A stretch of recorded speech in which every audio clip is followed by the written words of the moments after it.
नमस्कार।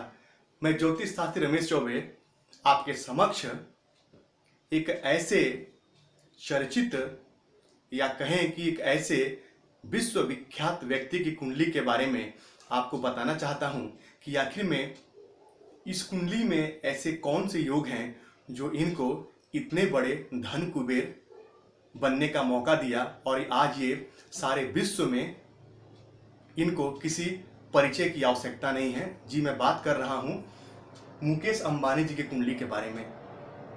हम जानेंगे कि आखिर इनके कुंडली में वो कौन सा ऐसा योग है जो इनको इतने बड़े बिजनेसमैन के तौर पे समाज में आने का मौका दिया और इतने बड़े धन कुबेर ये बने। हम मुख्य विषयों पर चर्चा करेंगे। हम इनके कुंडली का यहाँ संपूर्ण रूप से अध्ययन करने के लिए नहीं आए हैं।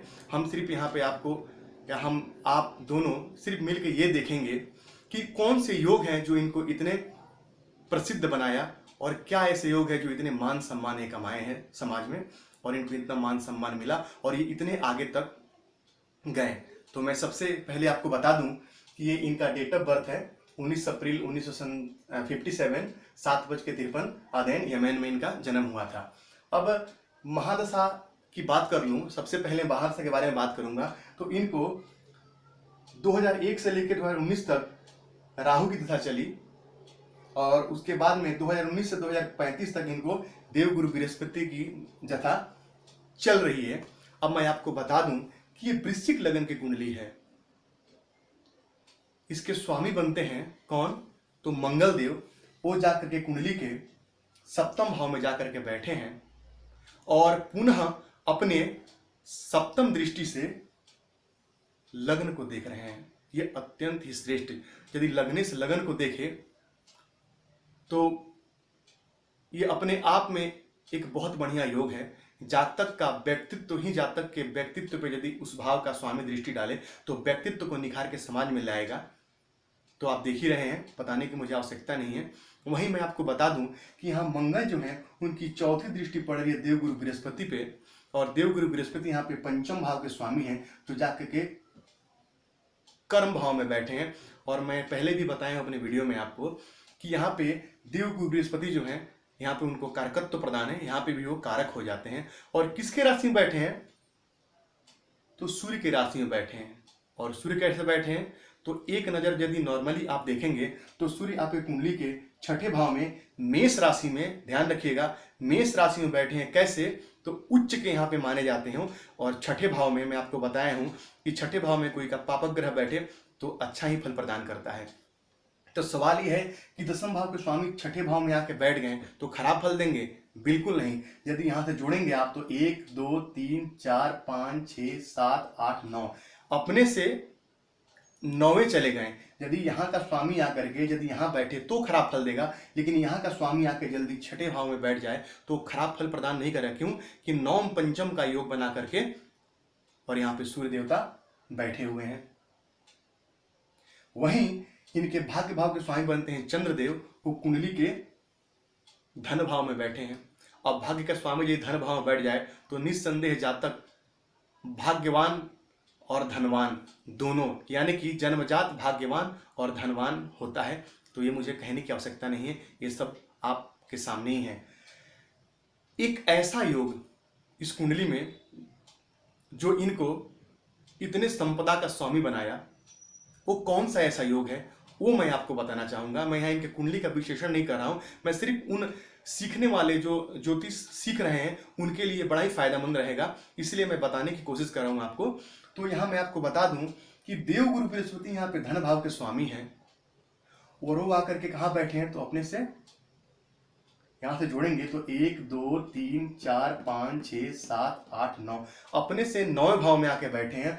और धन भाव का स्वामी आके कर्म भाव में बैठा है और यहाँ से इनकी वापस दृष्टि कहाँ पड़ती है? तो 1 2 3 4 5 यानी धन भाव के स्वामी बृहस्पति धन भाव को देख रहे हैं और वहीं पे चंद्रदेव बैठे हैं जो भाग्य के स्वामी हैं। और इस चूंकि ये जल तत्व का लग्न है, वृश्चिक राशि जो है, वृश्चिक लग्न जो है वो जल तत्व का लग्न माना गया है। तो यहाँ पे लगन में भी जल तत्व की राशि, पंचम में जल तत्व की राशि और यहाँ पे भाग्य में भी जल तत्व की राशि आती है। तो यहाँ पे जल तत्व की राशि यानी कि चंद्रमा अत्यंत यहाँ पे कारक हो जाते हैं और चंद्रमा धन भाव में बैठे हैं और धन भाव के स्वामी का ऐसे भी बृहस्पति धन भाव के कारक माने गए हैं और यहाँ पे वो धन भाव के स्वामी ही हैं। तो बृहस्पति की 5वीं दृष्टि का धन भाव पे पड़ना यानी भाग्येश पे पड़ना, यही योग इनको धनवान बनाया है, यही योग इनको यहाँ तक लेके आया है।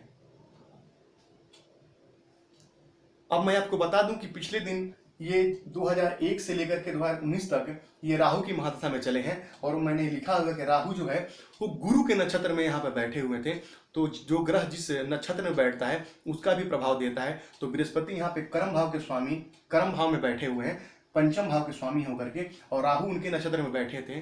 तो आप देख सकते हैं कि 2001 से लेकर के और 2019 तक इन्होंने काफी अपने कार्य व्यवसाय में उन्नति प्राप्त की। अब 2019 से लेकर 2035 तक इनको बृहस्पति की ही महादशा चल रही है और मैंने आपको बताया है कि बृहस्पति यहाँ पे चंद्रमा से नवम पंचम यानी गजकेसरी योग का निर्माण करके बैठे हुए हैं और उनकी दृष्टि ही धन भाव पे है। तो आप देखिए कि 2019 से लेकर के नित्य अगले 2035 तक इनके कर्म क्षेत्र में, क्योंकि बृहस्पति कर्म भाव में बैठे हैं, तो कर्म में निरंतर इनकी वृद्धि होती रहेगी और श्रेष्ठ कर्म करने वाले व्यक्ति के रूप में समाज में जाने जाएंगे ये।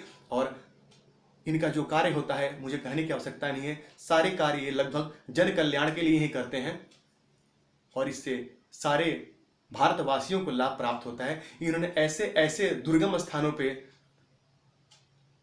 जियो का 4G का इन्होंने जो सेवा प्रारंभ किया है, इससे काफ़ी लोगों को लाभ हुआ। लोग बैठे बैठे और कहाँ से कहाँ बात कर सकते हैं। तो जन कल्याण के लिए, क्योंकि ये हृदय का भाव है, चौथा भाव, और यहाँ पे देवगुरु बृहस्पति की दृष्टि पड़ती है, तो जातक के हृदय को निर्मल बना देते हैं। जातक निर्मल हृदय वाला होता है और जन कल्याण के लिए कार्य करने वाला होता है। तो ये इनकी दशा अत्यंत श्रेष्ठ है और इस दशा में भी इनको बहुत लाभ होगा और बहुत पद प्रतिष्ठा मान सम्मान ये निस्संदेह कमाएंगे। तो ये दशा इनके लिए अत्यंत ही श्रेष्ठ है। वही मैं बता दूं आपको, मान सम्मान सूर्य से देखते हैं और सूर्य इनके कुंडली में उच्च के बैठे हैं, तो मान सम्मान में इनकी कोई कमी नहीं होगी। और बता दूं मैं आपको, यहाँ पे शुक्र जो है कुंडली के छठे भाव में बैठे हैं। छठे भाव में सूर्य कहाँ के स्वामी होते हैं, तो यहाँ पे सप्तम के स्वामी होकर बैठे हुए हैं और व्यय भाव के स्वामी होकर बैठे हैं। यानी कि यहाँ से हम विदेश यात्रा का विचार करते हैं, विदेश में कार्यों का विचार करते हैं, तो शुक्र की दृष्टि यहाँ पे पड़ रही है। तो निस्संदेह कहने की बात ही नहीं है। आप सब जानते हैं कि ये देश विदेश में भी इनका व्यापार चारों तरफ फैला हुआ है और ये जो इनका समय चल रहा है, इनके उन्नति और तरक्की का समय, इसमें और ये पद प्रतिष्ठा मान सम्मान और व्यवसाय को उच्च शिखर तक लेके जाएंगे। उसके बाद इनको 2035 से और आगे शनि की दशा चलेगी। शनि इनके कुंडली में पराक्रम और सुख भाव के मालिक होकर के कहाँ, तो लग्न में बैठे हैं। यानी कि व्यक्ति का जो इनके सुख भाव के स्वामी शनि हैं वो कहाँ, तो इनके व्यक्तित्व में जाके बैठ गए। यानी सुख तो जातक के व्यक्तित्व में ही समाहित है।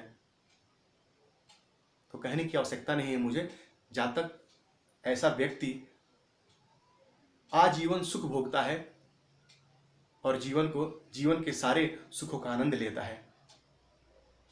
तो ये धन योग जो उनके कुंडली में है, कभी भी बृहस्पति यदि यहाँ बैठ करके धन भाव को देखें, चाहे उनकी राशि हो या न हो, तो जातक धनवान होता है। मैं आपको ऐसे एक और कुंडली का उदाहरण अपने अगले कड़ी में आपको दूंगा, जब मैं सेलिब्रिटी की कुंडली अभी मैंने प्रारंभ किया है, शुरू किया है मैंने, तो इसमें मैं एक एक करके आपको एक से एक कुंडली दिखाऊंगा, जिससे आपको सीखने में और समझने में बड़ा सुविधा होगा। तो मुझे यकीन है कि आज मैंने जो आपको बताया पसंद आया होगा। यदि पसंद आया तो लाइक कीजिए, सब्सक्राइब कीजिए। आपका दिन मंगल हो, इसी मंगल का कामना के साथ में आज के लिए इतना ही। नमस्कार।